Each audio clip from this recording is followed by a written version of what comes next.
몇 해 전 여름, 나는 대학교 동기들과 함께 강원도의 산에 위치한 산장으로 여행을 갔다. 산장은 우리가 대학교를 졸업하기 전에 꼭 한번 가보자고 했던 장소였다. 인터넷에 올라온 사진들은 그야말로 절경이었고, 도심과 멀리 떨어져 있어 조용히 힐링하기에 제격일 것이라고 생각했다. 우리가 도착했을 때 산장은 그야말로 자연 속에 숨겨져 있었다. 사방이 숲으로 둘러싸여 있었고 주변의 다른 건물은 보이지 않았다. 산장 관리자는 할머니 한 분이셨다. 그녀는 우리를 반갑게 맞아주셨고 집안 사정이 있어 도시로 내려가야 하니 산장에 있는 동안 자유롭게 지내라고 하셨다. 다만 밤에는 큰 소리를 내지 말라고 당부하셨다. 첫날 밤은 그저 술을 마시고 도란도란 얘기하며 지나갔다. 둘째 날 우리는 근처의 계곡을 방문했다. 계곡은 사진으로 보던 것보다 훨씬 아름다웠고 시원한 물에 발을 담그고 앉아있으니 시간 가는 줄 몰랐다. 문제는 그날 밤부터 시작되었다. 잠든 지 얼마 지나지 않아 문득 깨서 창밖을 보았다. 창밖에는 한 여자가 서 있었다. 긴 머리에 하얀 옷을 입고 있었다. 그녀는 산장을 바라보며 곧 움직이지 않았다. 순간 온몸에 소름이 돋았다. 설마 여기는 우리밖에 없을 텐데 저 여자는 누구지? 나는 깜짝 놀라 동기들을 깨웠다. 모두 창밖을 보았지만 여자는 이미 사라지고 없었다. 친구들은 피곤해서 내가 잘못 본 것일 수도 있다며 나를 진정시켰다. 그러나 그 다음 날 밤도 비슷한 일이 일어났다. 이번에는 분명히 내 방창문 바로 앞에서 여자의 모습이 보였다. 여전히 긴 머리에 하얀 옷을 입고 있었고 이번에는 얼굴이 창문에 거의 닿을 듯 가까웠다. 여자의 눈동자는 텅 비어있는 듯 보였고 입술은 무엇인가를 속삭이듯 움직이고 있었다. 나는 심장을 부여잡고 비명을 질렀다. 이번에는 친구들도 이 소리를 듣고 달려왔다. 이쯤 되니 친구들도 무언가 이상하다는 것을 깨달았다. 우리는 한데 모여 창문을 살폈지만 여자는 또다시 사라지고 없었다. 이제는 너무나도 무서워져서 우리는 모두 한 방에 모여 자기로 했다. 하지만 이상한 소리는 밤새 계속되었다. 누군가가 창문을 두드리는 듯한 소리, 희미한 발소리, 알 수 없는 누군가의 웃음소리가 귓가를 맴돌았다. 다음 날 우리는 산장을 떠나기로 결정했다. 할머니에게 전화를 걸자 전화를 받은 사람은 다른 목소리였다. 그곳은 벌써 몇 년 전에 사용을 중지한 산장이라고 했다. 할머니를 뵌 적도 없다고 했다. 우리를 맞이했던 그 할머니는 도대체 누구였던 것일까? 그리고 그 여자는? 우리는 간신히 도시로 돌아왔지만 그 사건의 진상은 끝내 알 수 없었다.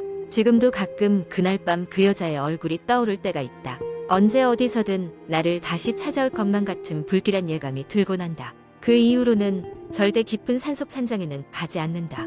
두 번째 이야기. 몇 년 전 나는 친구들과 함께 여름 휴가를 맞아 깊은 산속으로 여행을 떠났다. 자연 속에서 힐링하며 스트레스를 해소하고자 했던 우리들은 평소보다 조금 더 모험적인 여행을 계획했었고 인터넷에서 찾아낸 외딴 민박집을 예약했다.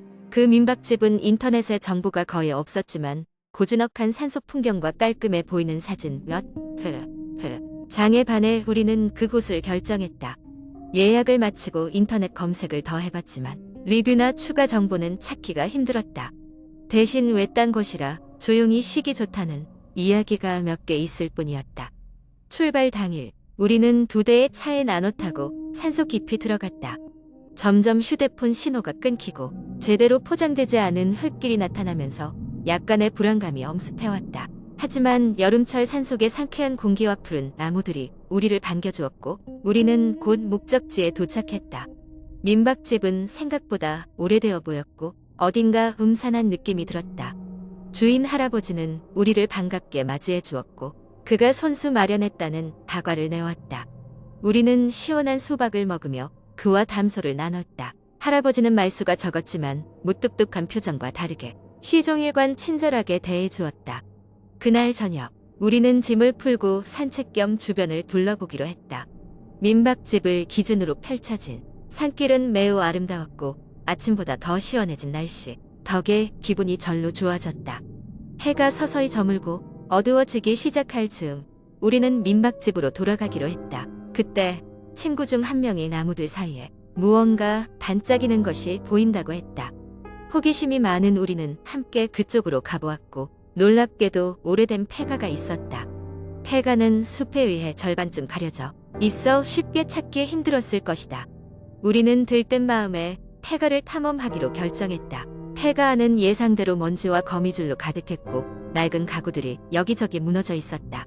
그런데 그곳에서 누군가가 최근까지 도사용한 듯한 흔적이 보였다. 오래되지 않은 흔적의 캠프파이어 자리와 낡은 침낭이 놓여 있었다. 우리는 누군가 몰래 들어와서 사용하는 건 아닐까 하는 생각에 신경이 곤두섰다. 그날 밤 우리는 민박집으로 돌아와 잠을 청했다. 하지만 이상하게도 잠이 오질 않았다.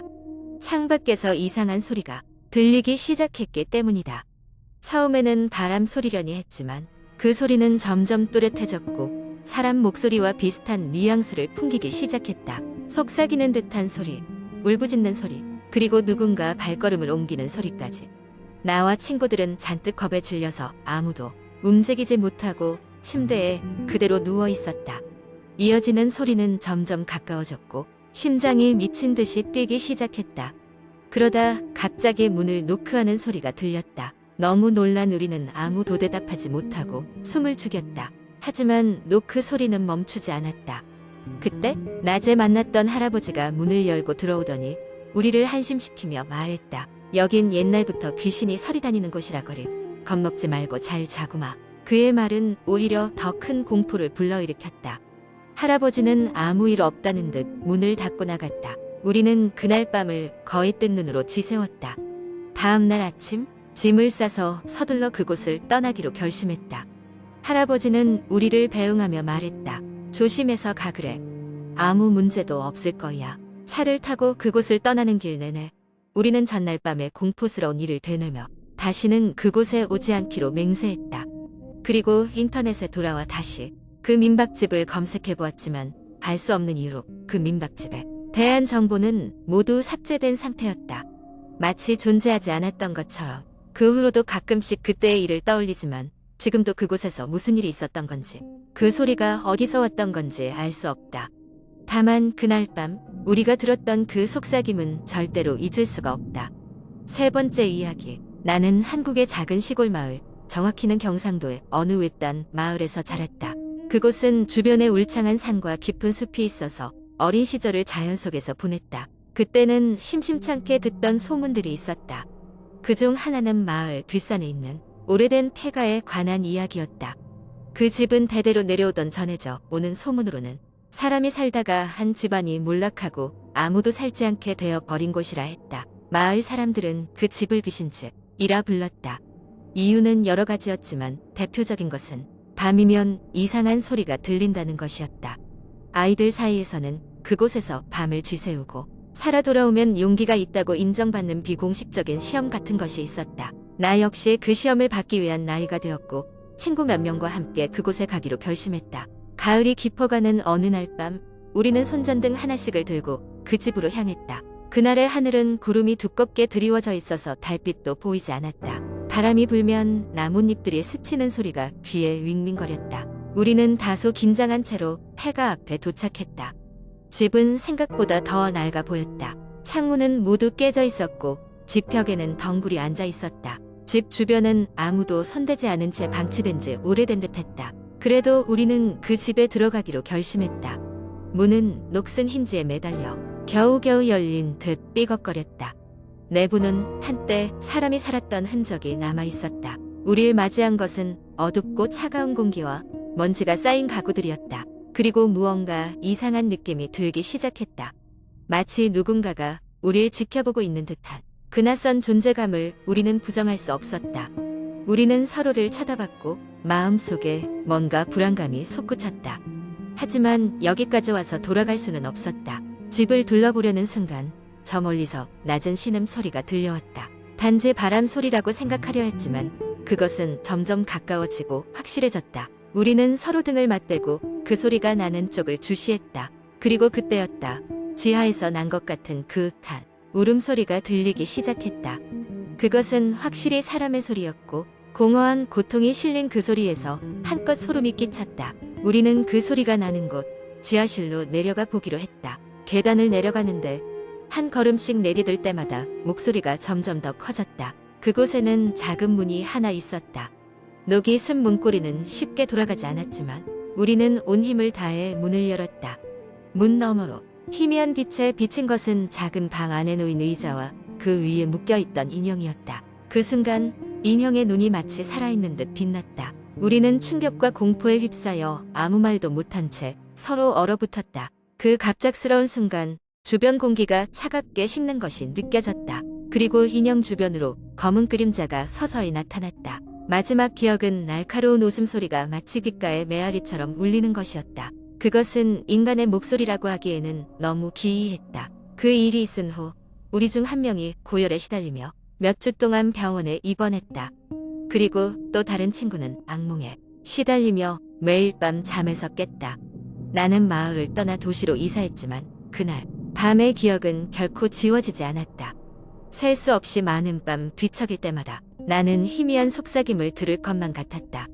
그리고 지금도 가끔 아득한 곳에서 그 낡은 집과 그 안의 비밀스럽고 으스스한 존재가 꿈속에 나온다. 나는 그 존재가 아직도 날 주시하고 언젠가 다시 날 찾아올 것 같은 불길한 예감을 떨칠 수 없다.